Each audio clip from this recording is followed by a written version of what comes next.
Boa noite, eu me chamo Laisa e eu vou falar sobre o François Quesnel, que foi um francês que nasceu na França, claro que ele era francês, na cidade de Meyrin, próximo a Paris. Ele foi um economista, médico ou médico-economista. Por que a troca de adjetivos, no caso? Porque, em suma maioria, ele exerceu a profissão de médico, até os 60 anos de idade. A partir dos 60 anos, que no caso que ele divulgou os trabalhos que seriam mais tarde classificados como a Escola Fisiocrata, que ele foi um dos fundadores e um dos principais filósofos dessa ideia.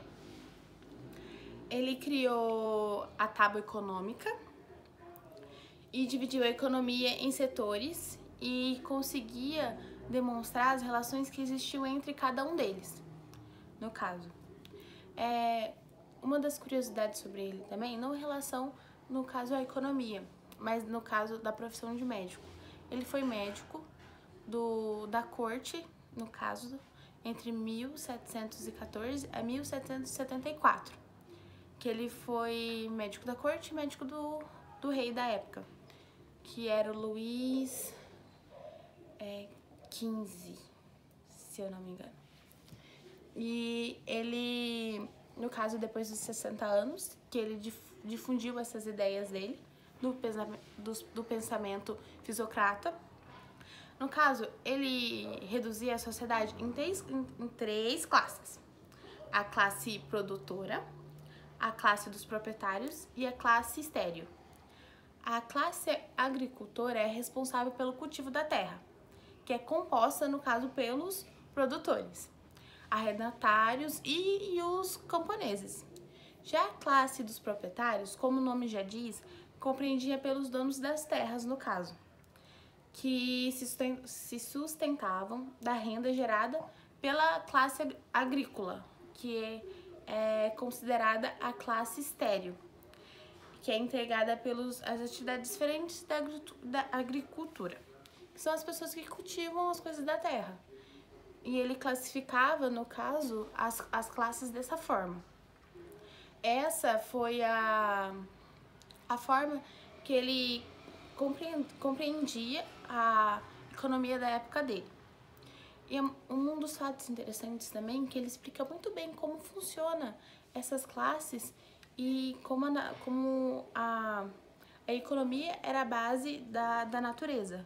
O engraçado aqui é porque, no caso, os pais dele, do François, eram agricultores, então ele conhecia muito bem o cultivo da terra e como funcionava. A própria frase, no caso, a frase não, o nome da escola pensadora, que são fisiocratas, é fiso da natureza e kratas, no caso, pensadores, que gerava tudo isso. Foi muito importante para o pensamento dessa escola. Apesar dela ter sido curta, o duramento e os filósofos que entraram a favor dessa escola, ela foi muito importante e muitos historiadores consideram os fisiocratas a primeira escola de economia já criada, sistematicamente, no caso. Ela foi esquecida e não foi tão aprofundada com o tempo, mas foi uma das prepulsoras, no caso, que veio contra o mercantilismo na época, que depois, futuramente, o mercantilismo dá origem ao capitalismo. Mas os fisiocratas, eles frisavam que seria, para ter um fluxo, no caso da economia, precisava de todas as etapas muito bem estabelecidas e muito bem regradas, porque tudo vinha da natureza, então a natureza tinha que ser cultivada. E é isso. Muito obrigada.